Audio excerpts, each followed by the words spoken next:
Meu irmão e minha irmã, eu peço que você abra sua Bíblia no Evangelho de Mateus 15, 21 a 28. É um texto muito conhecido e muitas pessoas sabem esse enredo assim de cor, mas é muito bom revisitar esse texto. Fala sobre a mulher cananeia.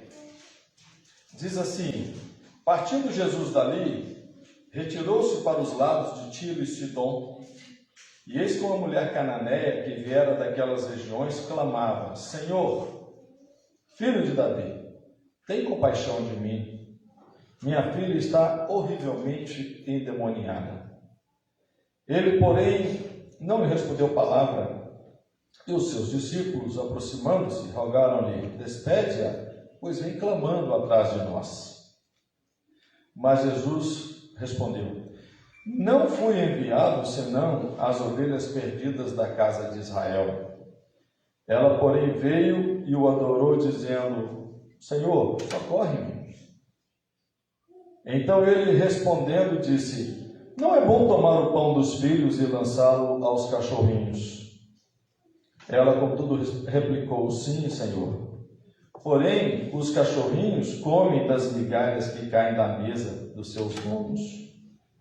Então lhe disse Jesus: ó mulher, grande é a tua fé, faça-se contigo como queres.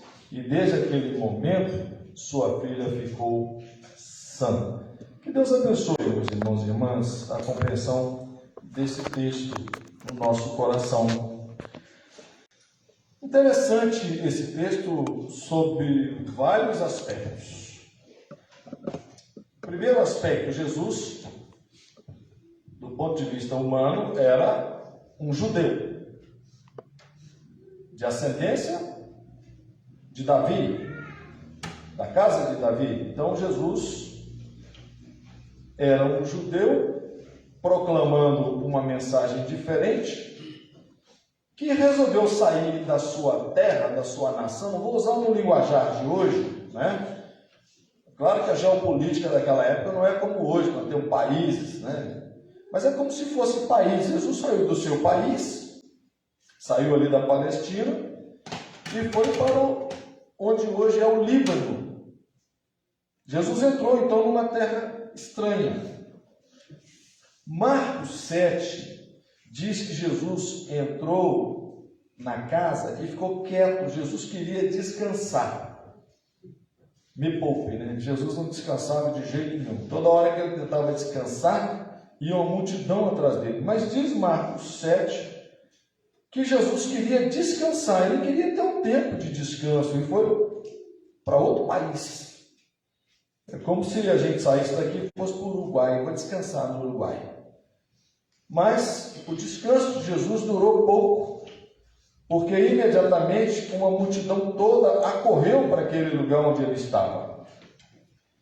E certamente Jesus foi atrás dele um monte de gente de origem judaica. Certamente tinha lá escribas e fariseus, doutores da lei, gente que estava sempre na espreita querendo pegar Jesus em alguma cilada. E Jesus então está lá, estava tranquilo, chega essa multidão toda, chega essa mulher cananeia porque é da terra de Canaã, mas essa mulher, ela era culturalmente uma mulher grega, ou seja, uma mulher de cultura grega. Falava grego, tinha uma linhagem grega, mas nacionalmente ela tinha nascido ali no Líbano. E Jesus então encontra essa mulher vai ao encontro de Jesus, clamando: Senhor, filho de Davi, tem misericórdia de mim, minha filha está terrivelmente endemoniada. Eu quero aqui também abrir um outro parêntese para a gente contextualizar. Quando se vê endemoniado na Bíblia, não é necessariamente a pessoa está possuída por espíritos impuros, como se usa dizer. A ciência ela só foi desenvolvida a partir do século XVI. Então, naquela época, tudo que era estranho, tudo que não tinha domínio do conhecimento, mesmo o conhecimento popular, projetava-se no plano da espiritualidade. Então, por exemplo, uma pessoa que tinha epilepsia, a epilepsia era vista como possessão demoníaca. Tem uma epilepsia, dá um ataque, cai no chão, né? Tem toda aquela situação que os epiléticos têm, e depois voltam ao normal, né? Tem pessoas que têm distúrbios neurológicos, né? Tem aqueles acessos e depois voltam. Aquilo tudo era visto como possessão demoníaca.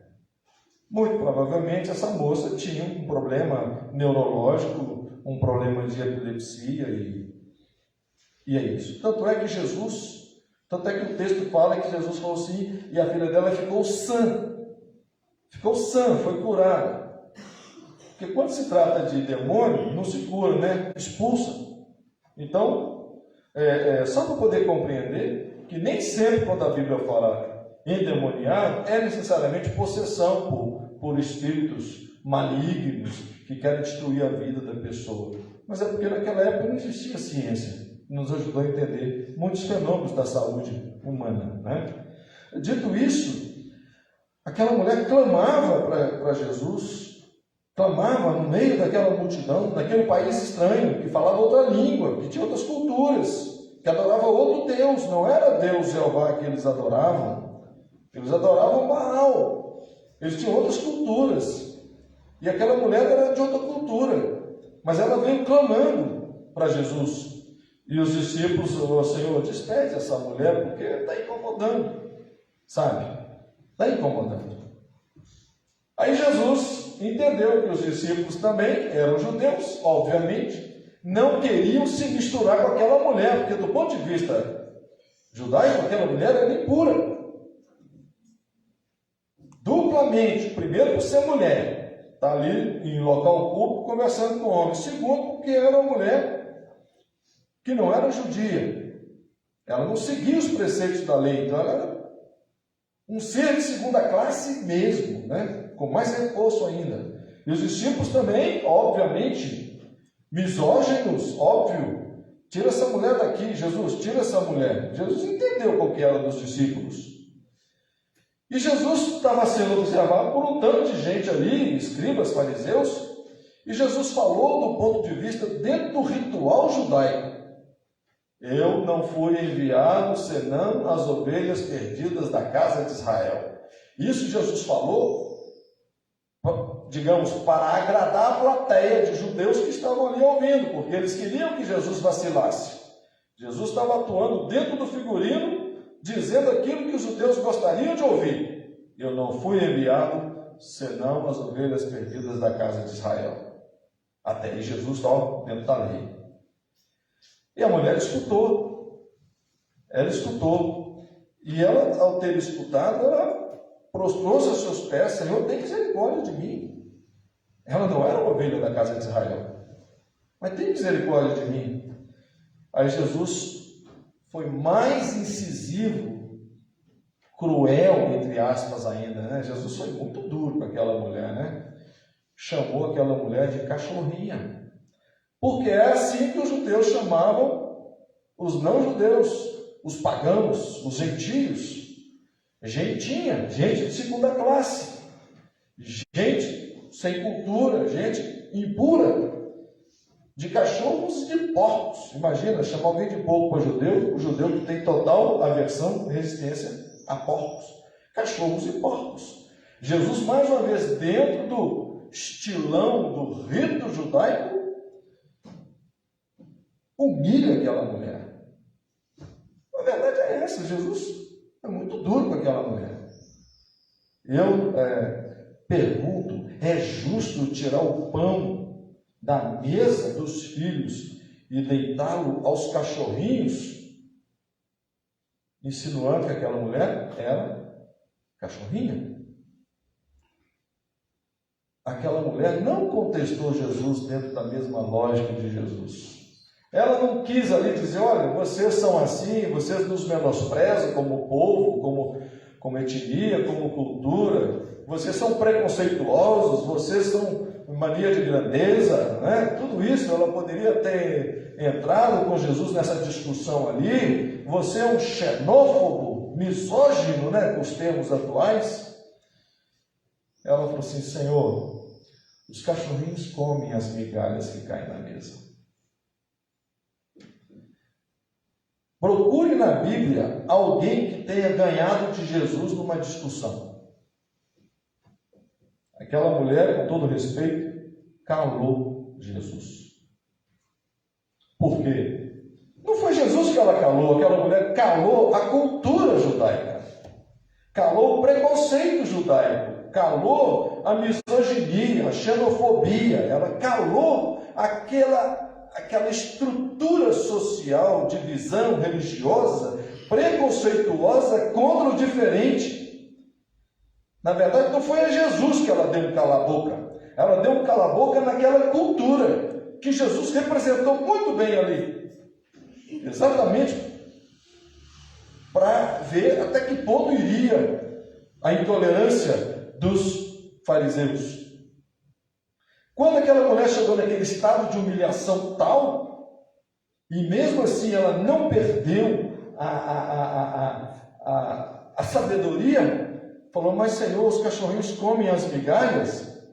Eu te pergunto, diante de uma situação dessa, mesmo você sendo um judeu, um xenófobo, que você não gosta daquele povo, mas se a pessoa se humilha daquele jeito, será que nesse caso não dava para liberar uma bênçãozinha? Foi isso que Jesus fez.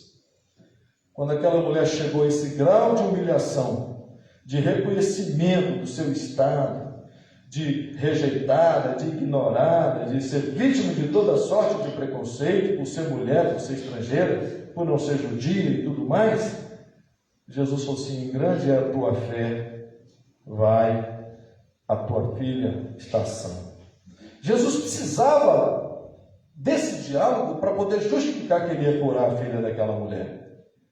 Porque se ele cura diretamente, os escribas e fariseus viriam com paus e pedras para cima de Jesus, porque ele agora sai do território de Israel e ele vai lá para o Líbano para poder também curar as pessoas impuras. Quando Jesus curou a filha daquela mulher, que também Jesus deu alívio para aquela mulher, Jesus não perguntou para ela assim: você professa Moisés e os profetas, minha filha? Você vai a Jerusalém adorar nos ritos e nas festas, minha filha? Ou você é adoradora de Baal? Ou você faz outros cultos?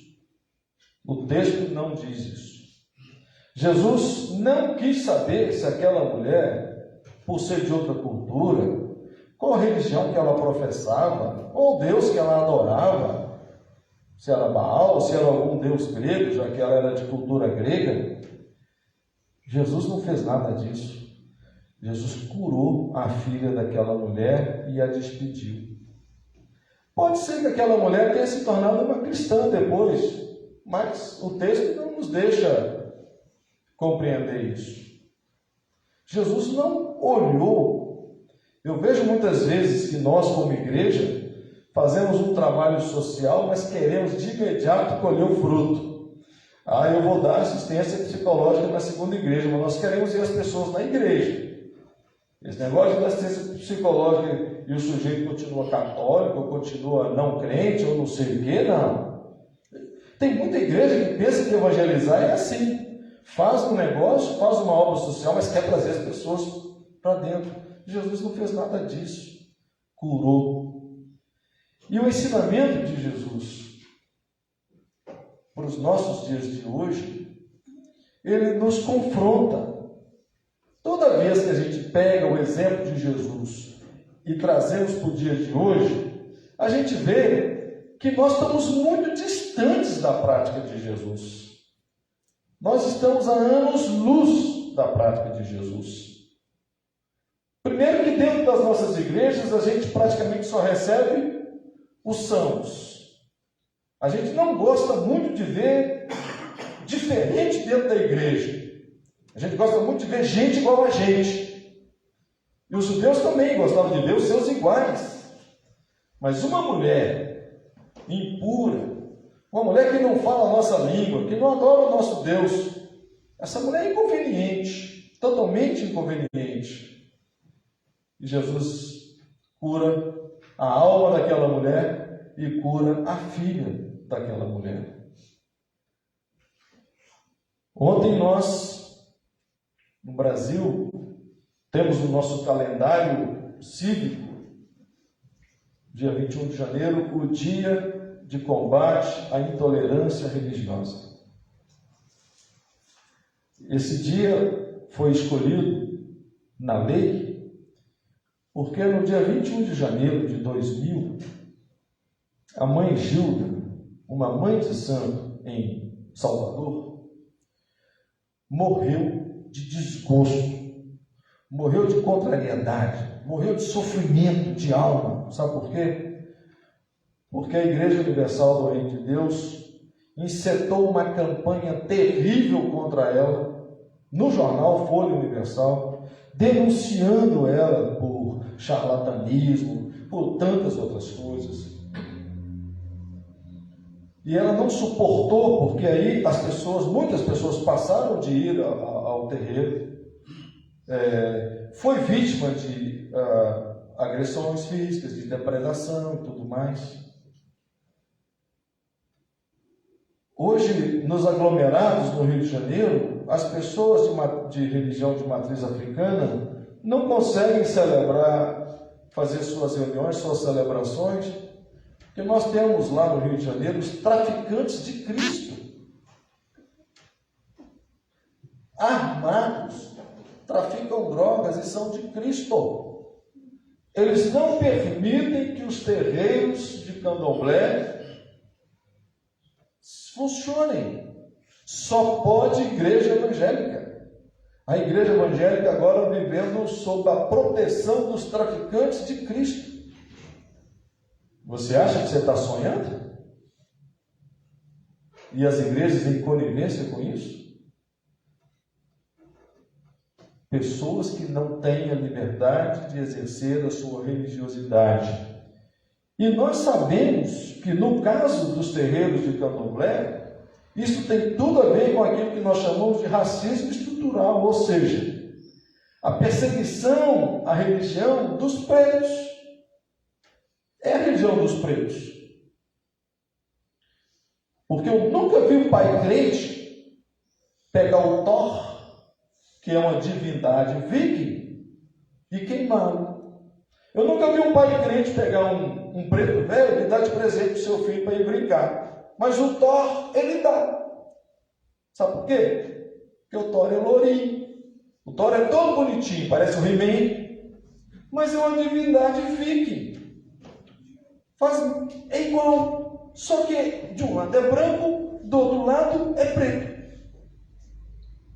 Existe uma perseguição, principalmente às religiões de matriz africana no nosso país. E o cantor Kleber Lucas, pastor preto, favelado, que morou na favela, ele, Luz Marina, Reverendo Zé Roberto, que é o moderador da nossa igreja, e outras pessoas foram no Rio de Janeiro prestar apoio a um centro de candomblé que tinha sido depredado, destruído. Aí o Kleber Lucas ele foi cancelado nas redes sociais porque ele foi num centro. E aí o Kleber Lucas, pastor de igreja batista, ele falou assim: olha, eu fui menino pobre, passei fome. Vinha comida na minha casa e eu comia, comida doada. Naquela hora eu não perguntava de onde veio essa comida. E muitas vezes a comida que veio das religiões de matriz africana. Veio de não crente, veio de qualquer pessoa. Nós não estamos, quando prestamos solidariedade às religiões de matriz africana, nós não estamos aqui dizendo, agora vamos misturar, vai ficar tudo junto. Não, nós somos cristãos. Temos nossos ritos. Nós estamos falando de respeitar o direito da outra pessoa, de exercer a sua fé. que era o que os judeus não queriam deixar aquela mulher, porque ela não era uma judia, ela não podia alcançar a graça de Deus, como se Deus fosse propriedade nossa. Quando Deus é propriedade nossa, Ele não é Deus, Ele é ídolo, Ele passa a ser nosso ídolo. Porque quando Ele passa a ser nosso ídolo, nós o manipulamos. E Deus é imanipulável. Deus não é nosso. Deus é Senhor de toda a humanidade. Quer você queira, quer você não queira. Deus é Senhor de todos os que professam o candomblé. Deus é Senhor de todos os hinduístas. Deus é Senhor de todos os islamitas. Deus é Senhor de toda a humanidade. Salmo 24 diz: ao Senhor pertence a terra e todos os que nela habitam. Daí eu dizer que você só vai alcançar a glória pelo meu Jesus aqui, meu ídolo? Não. Deus se manifesta de diversas formas. E onde tem o caráter de Cristo, nas religiões não cristãs, ali está Cristo. E mais, é com Deus. Deus não me nomeou para ficar aqui agora julgando ninguém. Não vou abandonar a minha fé cristã. Eu acho que jamais eu me tornarei um candomblessista, acho que jamais serei um budista, acho. Seguindo aqui na minha fé. Mas eu sei que Deus não exclui ninguém. Deus não excluiu aquela mulher estrangeira. Deus não excluiu. Os judeus excluíram. E o Israel de Deus hoje somos nós, a igreja. Então, se nós, Israel de Deus, continuarmos a excluir, nós vamos ter problema com Deus. Porque Jesus encontrou aquela mulher atravessou o caminho de Jesus e ela recebeu o que ela pedia. E ela deixou um exemplo para nós. A única pessoa que ganhou Jesus numa discussão. Ninguém mais. Não foi Nicodemos, não foi jovem rico. Ninguém ganhou Jesus numa discussão. Mas naquela vez Jesus não falou nada. Jesus só teve que concordar com ela. Falei: minha filha, vai embora, a sua fé te salvou. Então aqui uma homenagem às mulheres estrangeiras. Só por curiosidade, esse texto está em Mateus. Por que esse texto está em Mateus com tanta força? Porque o Evangelho de Mateus foi escrito para a comunidade dos judeus da diáspora. E dentro da comunidade dos judeus da diáspora, havia discriminação das mulheres judias contra as mulheres não judias. Por isso esse texto veio dizendo com tanta clareza que ela era grega, porque depois da diáspora, os judeus já não tinham assim tanta força dentro da igreja, tinha força as mulheres gregas. Mas eles queriam a todo custo manter essa divisão. E o Evangelho veio para dizer aqui, Jesus botou essa grega para dentro. Então vocês aqui, cristãos de origem judaica, parem com essa bobagem de botar as pessoas, de discriminar as pessoas. E assim a igreja foi para frente. Mas não sem luta. Porque desde aquela época o preconceito, o racismo, que não é só, o racismo não é só contra preto, não, gente. É contra quem é diferente da gente. Então, o preconceito, o racismo já estava lá. E esse texto foi escrito para acabar com o racismo dentro da comunidade dos cristãos judeus que não aceitavam as mulheres gregas. Por isso esse texto foi escrito com tanta didática assim. Que nós, irmãos e irmãs, saibamos olhar para a realidade e interpretar. Quem são as mulheres cananeias do nosso tempo? Quem são os homens cananeus do nosso tempo? Quem são aqueles que a gente acha que tem que calar a boca, que não tem que vir aqui para pedir nada para Jesus? Porque vamos ficar aqui fazendo o nosso culto, graças a Deus, nós aqui, tão bom, sem ser importunado. Vamos olhar ao nosso redor. Quem são essas pessoas? Onde elas estão? O que elas estão demandando de nós? Será que nós temos condições de fazer como Jesus fez? Vai. você foi curada. Pelo menos esse texto é um aviso para nós. Deixemos de lado o racismo, preconceito contra quem é diferente e vamos ver o que essa pessoa está querendo. Será que a gente pode ser bênção na vida dessas pessoas? É isso que esse texto nos ensina. Eu sonho que o nosso país seja de fato um país laico, em que as pessoas tenham liberdade de ser crentes no que elas quiserem, ateus se quiserem, e que possamos viver em paz com um país civilizado. Essa é a nossa oração, no nome de Jesus. E tanto é verdade que ele nos chama a participar de uma mesa profundamente comunitária. Jesus nos convidou e eu agora quero convidar a junta diaconal a trazer aqui para nós os elementos da ceia do Senhor.